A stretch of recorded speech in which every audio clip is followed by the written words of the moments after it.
हमारे अंदर हैं। तब तक कितनी पूजा, कितने तीर्थ, कितना ही भ्रमण कर लीजिए, कितने गुरुओं से दीक्षा ले लीजिए, एक से नहीं, और कितना ही सत्संग कर लीजिए, अंदर की गंदगी जब बाहर नहीं आएगी तो प्रभु का साक्षात्कार नहीं हो सकता।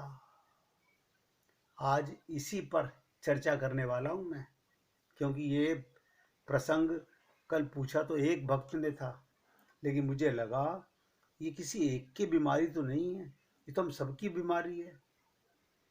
जिस समय मैं आप लोगों को सुंदरकांड की चर्चा सुना रहा था, हाँ सुनाई थी आपने, हमने सुन ली थी, हम तो फिर भी वही सुंदरकांड तो करते ही हैं। हम कहीं भी हो तो हम जाते हैं फटाक से उठ करके, लेकिन भगवान के प्रेम की न वो जिज्ञासा है, न मन में लालसा है। क्या प्रसंग सुनाया था मैंने सर सुंदरकांड के अंदर, फिर सुन लीजिएगा, और उसको फिर जोड़ रहा हूं अपने साथ में। कितना सुंदर प्रसंग था, लेकिन हमने इसको ध्यान से ना समझा और ना जीवन में उतारा। जैसे अभी 3 कुत्ते बताए हैं, मेरी बात को गांठ मार लीजिएगा।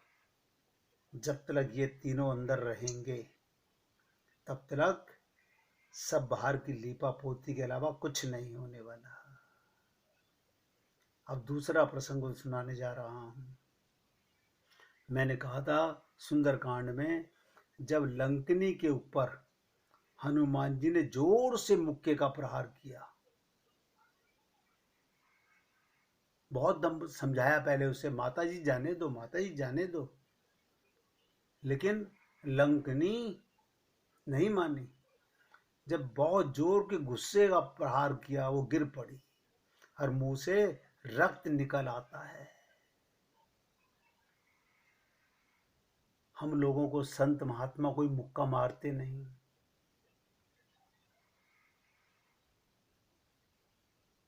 हम लोगों को संत महात्मा, अरे वो कैसे मारें, वो तो रोज शब्दों के बाण मारते हैं। ऐसे तो बाण हमें लगते रहते हैं, हमारे घर के अंदर एक दूसरे के साथ न जाने क्या क्या कहते रहते हैं। हम ऐसे ही जैसे शॉल में से मकड़ी झाड़ देते हैं, ऐसे आपकी बातें सुन के झाड़ देते हैं। आप सोचिएगा, कभी ऐसा घूंसा लगा हमारे, हम लंकनी की तरह हाथ जोड़कर, लंकनी हनुमान जी के सामने खड़ी हो गई, तुरंत ज्ञान आ गया, ब्रह्म ज्ञान हो गया, एक घूसे से, एक प्रहार से। और तुरंत क्या बोली, विकल होसी ते कपी के मारे, तब जाने सुन सीचर संघारे। तुरंत जाग गई। गुरु के एक बार घूसा लगने से हमें जाग जाना चाहिए, लेकिन आप हम लोग कोई फर्क नहीं पड़ रहा। फिर वही ढाक के 3 पात, वही लिपा पोती रोजाना की, वही सुबह से शाम तक वही काम करना है, परिवार में रहना है, संसार में रहना है, सबकी सेवा करनी है। लेकिन ये तीनों चीजें जब तक निकलेंगी नहीं, यही घूसा था जो भी लग के चुका है। जिसको लग गया वो काम करने का प्रयत्न करेगा। तो ध्यान से सुनिएगा, हम लोगों का हाल भी ऐसा ही है।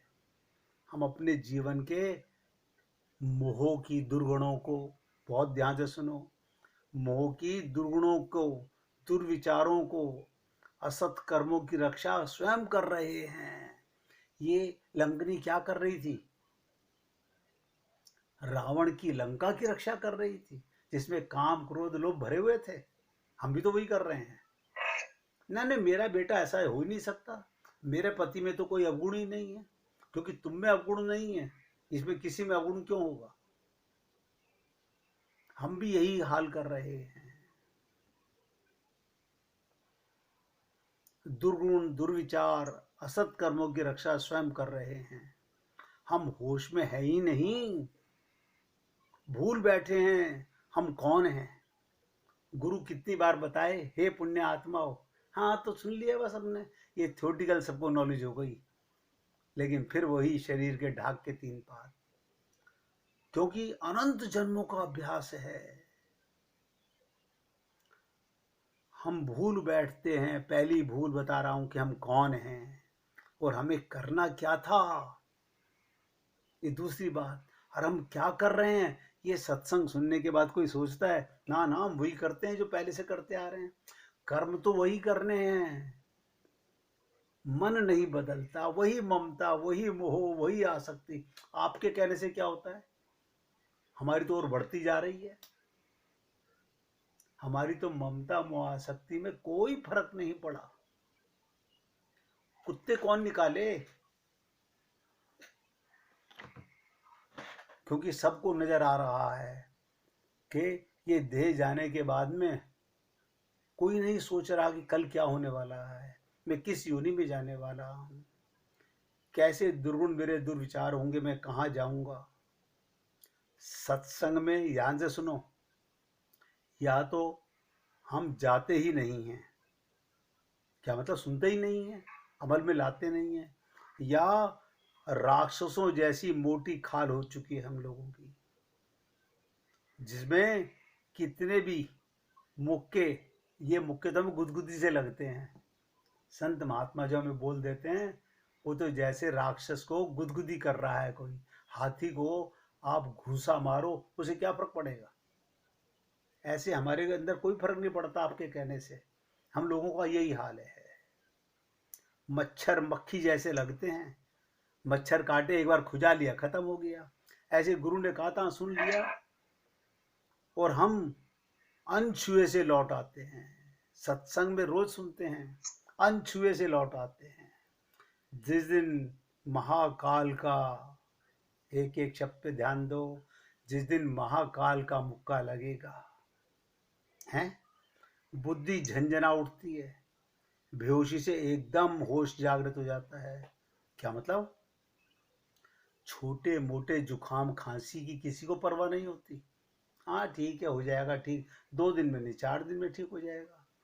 अगर कहीं तुम्हारे को ब्लड टेस्ट कराने में पता चल जाए तुझे कैंसर है, फिर देखो, अब शादी में जाना अच्छा नहीं लग रहा, अब जन्मदिन में जाना अच्छा नहीं लग रहा, अब दुरानी बुलाई या जेठानी बुलाई, क्या फर्क पड़ता है, हमें तो कैंसर हो गया है। अब कैंसर के रोग की पीड़ा सताने लगी। ऐसी पीड़ा हमें कहाँ लगी अभी? हमें ऐसा दर्द हुआ ही नहीं अभी तक, क्योंकि हम देह के रिपोर्ट को देख करके कितने पागल हो जाते हैं। गुरु ने कहा, ऐसे भगवान नहीं मिलेगा, ये तीनों जो अंदर तुम्हें भर रखे निकालो। हमें कोई फर्क ही नहीं पड़ता, ये कैंसर का फोड़ा ही तो है ये। हमने आपसे कहा, रामचरितमानस में कहा गया कि मोह सकल व्याधिन कर मूला, तिन ते पुनई उपजई बहुसूला। ये वो कैंसर का फोड़ा है, जो कैंसर तो शरीर को होता है, ये तो आपके मन का कैंसर है। इस जन्म में नहीं, कितने जन्मों में खत्म नहीं होगा। हमारी बुद्धि तो हमसे कहती है, आई थी पर हम भूल बैठे। समझ तो आई थी हमें, और आज याद आ जाता है सब कुछ, दिखाई देने लगता है। अरे हम तो पाप की सेवा कर रहे हैं, ज्ञान था लेकिन सुषुप्त हो गए, भूल गए। हाँ सबको याद है, हाँ आत्मा, हाँ बताया था ना आपने, हम आत्मा ही तो हैं, मानते शरीर हैं आत्मा। आज जाग गया, ध्यान से सुनिएगा, आज जाग गया, और यही तो मोह के विनाश का संकेत है। जागो, उठो, बहुत देर हो चुकी है। ना जाने कब काल का मुक्का किसी को लग जाए, कोई नहीं जानता, लगने वाला है, ये मौका छिनने वाला है।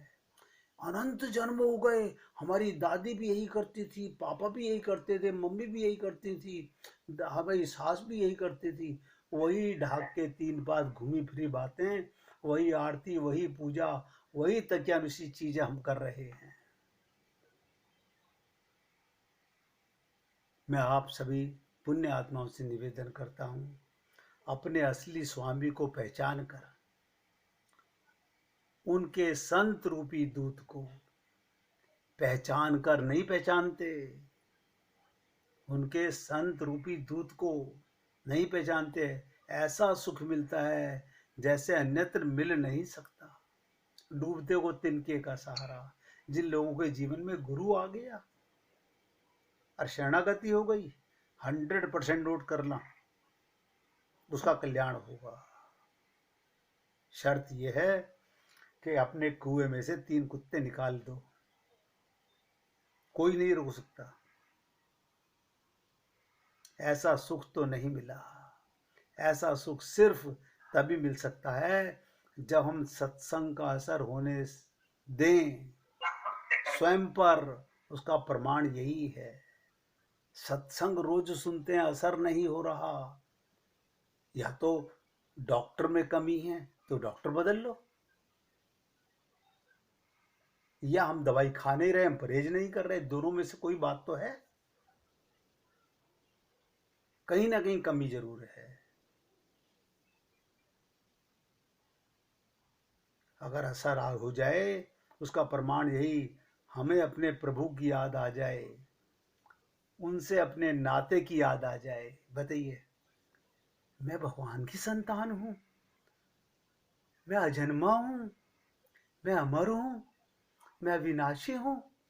हे भगवान, मैं ऐसे ही पागल हुआ पड़ रहा था कि मरने वाला हूं, मरने वाला हूं, रिटायर हो गया हूं, अब किसी काम का नहीं रहा। आत्मज्ञान होने के बाद आप भगवान के काम के हो गए। जैसे किसी की याददाश्त चली गई हो, हम सबकी याददाश्त गई हुई है, और वो अपने संबंधी को भूल गया हो। हम लोग, हमारी याददाश्त पे पत्थर पड़ गए हैं। पत्थर, हाँ, ममता मोह आसक्ति के, हम असली संबंध को भूल गए। किसी और ही देश जाके किन्हीं और ही लोगों के संबंध की भीख मांगते हैं। हम लोग दूसरों से भीख मांग रहे हैं, हमें प्यार दे दो, हमें सुख दे दो, हमें आराम दे दो। क्यों? सुखदाता तुम्हारे अंदर बैठा है, सुखदाता के तुम सुख के अंश हो। हम भूल गए ना संबंध को। कितनी बार याद दिलाई जाए, कितनी बार हमें रटाया जाए कि जीवो अपनी भूल सुधारो, जो तुमसे ये ना सुधरे तो ब्रजराज पुकारो। ये संत महात्मा क्यों आते हैं जीवन में? ये भगवान के दूत हैं।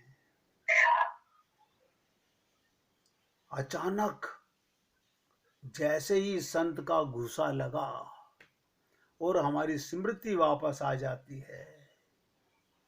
स्मृति, ये स्मृति क्या है?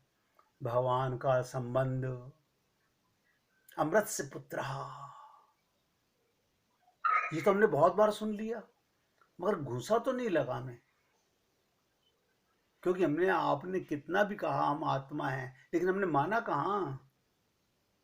हम तो अभी देखिएगा, सत्संग सुनते सुनते भी किसी रिश्तेदार का फोन आ जाए, वो गप्पे मारने लग जाए, तो हम तुरंत सत्संग को बंद करके उसमें गप्पे मारने में खुश हो जाते हैं। ये हाल है हम लोगों का।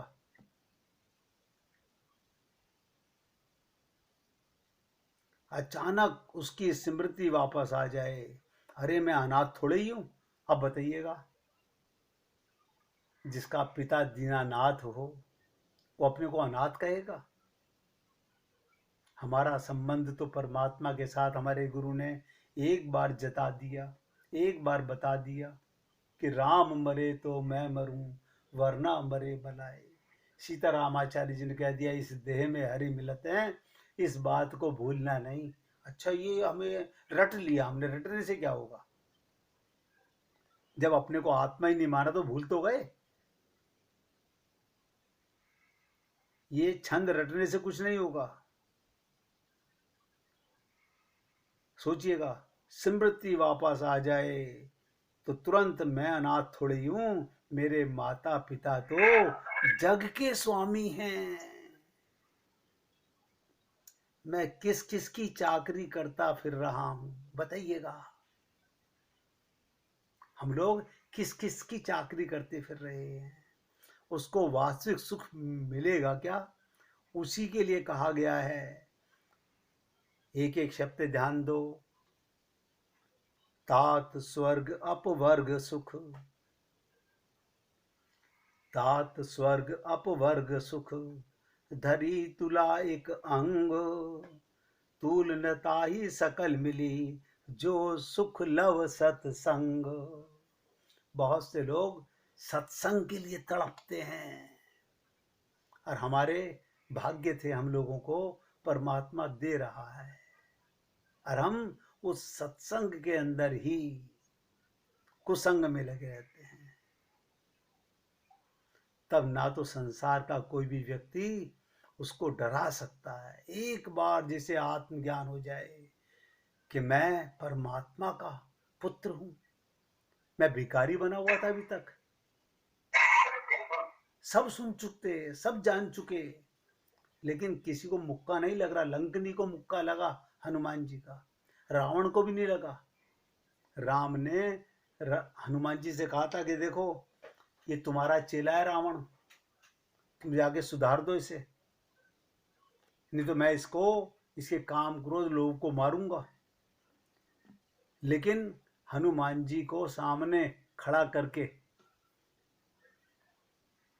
हनुमान जी को बांध रखा है, हनुमान जी समझा रहे हैं, लेकिन वो मूर्ख क्या कह रहा है कि तुम अपनी मौत से तो बचो। वो हनुमान जी को डरा रहा है। इसलिए तब ना तो संसार का कोई भी व्यक्ति उसको डरा सकता है, ना उससे बेगार करवा सकता है। वह हर बंधन से मुक्त हो जाता है, हर बंधन से मुक्त हो जाता है। मुझे नहीं पता, मैं तो सेवा कर रहा हूं आप लोगों की, कि आपको मेरे शब्द कैसे लग रहे होंगे, आपको कितनी जिज्ञासा, कितना सुंदर लग रहा होगा, मुझे नहीं पता। मगर मैं फिर आपसे निवेदन करता हूं, अब ना जागे, बहुत देर हो चुकी है, जाग जाओ। अभी कुछ बिगड़ा नहीं है। हमारे अंदर विश्वास की बहुत बड़ी कमी है। हमारा पिता पे पूरा विश्वास है, माता पे पूरा विश्वास है, पति पे पूरा विश्वास है, पत्नी पे पूरा विश्वास है, बेटे पे पूरा विश्वास है, अपने बैंक बैलेंस पे पूरा विश्वास है। चाहे बैंक दिवालिया हो जाए, हमें विश्वास है, लेकिन गुरु और प्रभु पर विश्वास नहीं है। विश्वास ही की तो कमी है, अन्यथा क्या होता? तुम निर्भय रहो। क्यों? अब किस बात का डर है? अब काहे का भय है? जब आपका संबंध भगवान से बन गया, ये ज्ञान हो गया, फिर निर्भय हो जाना चाहिए। क्योंकि यदि तुम परमात्मा के प्रति हृदय से सच्चे रहे, तो तुम्हारी हानि कभी हो नहीं सकती। परमात्मा के प्रति हृदय से सच्चे। अब हृदय में तो हमारा परिवार बैठा है, हम उनके सच्चे बने, या भगवान के और गुरु के सच्चे बने। इसलिए तो मैंने कहा, दीक्षाएं तो बहुत ली हमने, लेकिन गुरु के साथ विवाह नहीं किया। गुरु के ज्ञान से मन बुद्धि का विवाह नहीं किया। जो मेरे गुरु कहेंगे मैं वही करूंगा, मैं उसी राह पर चलूंगा। नहीं कभी डिसाइड किया हमने आज तक। मैं जानता हूं आप लोगों ने बहुत सत्संग सुना होगा, बहुत संत महात्मा आप लोगों के जीवन में आए होंगे, लेकिन इस दास की भी इतनी सी बात कृपा करके मान लीजिए। अब नहीं जागे तो ये जीवन भी हमारा बेकार चला जाएगा। जिसे संसारी लोग हानि समझते हैं, वो साधक के लिए परम लाभ है। हम लोग संसारी हानि, परिवार की हानि नहीं सह सकते। साधक के लिए, भक्त के लिए परम लाभ है। तुम केवल अपने हृदय को शुद्ध रखो। मेरा आप लोगों से निवेदन है, केवल अपने हृदय को शुद्ध रखो। क्या मतलब? अब अंदर की गंदगी मुझे बताइए कहाँ बैठाओगे? अभी भाई साहब ने एक दिन हमने कहा था कि प्रभु सामने आ जाएं तो कहाँ बैठाएंगे? तो उनका था, हम पहचानेंगे कैसे? सोचिएगा, प्रभु तो सब में विराजमान है, लेकिन हमने अपने हृदय के अंदर ये ममता, मोह, आसक्ति के 3 कुत्ते ऐसे डाल लिए हैं कि फिर बाहर का कोई व्यक्ति, कोई महात्मा, कोई प्रभु अंदर वो जगह नहीं ले पा रहे जो उनके लिए बनी है। इसलिए आप बहुत समझदार हैं, ज्ञानी हैं, विद्वान हैं, पढ़े लिखे हैं, केवल अपने हृदय को शुद्ध रखो। उसमें संदेह और भय को मत आने दो। कोई संदेह नहीं, कोई भय नहीं। भगवान तुम्हारे चारों ओर हृदय में रहकर तुम्हारी रक्षा कर रहे हैं। भगवान तुम्हारे चारों तरफ वाइब्रेशन है। कोई तुम्हें मार नहीं सकता, क्योंकि जी इतना ज्ञान हो गया, मैं आत्मा हूं, अजन्मा हूं। फिर मरने का क्या डर? फिर शरीर के पीछे क्या पागल हुए फिर रहे हो? लेकिन नहीं सुनते। अब 1 मिनट कीर्तन कीजिए, फिर आगे बढ़ते हैं। दीन बंधु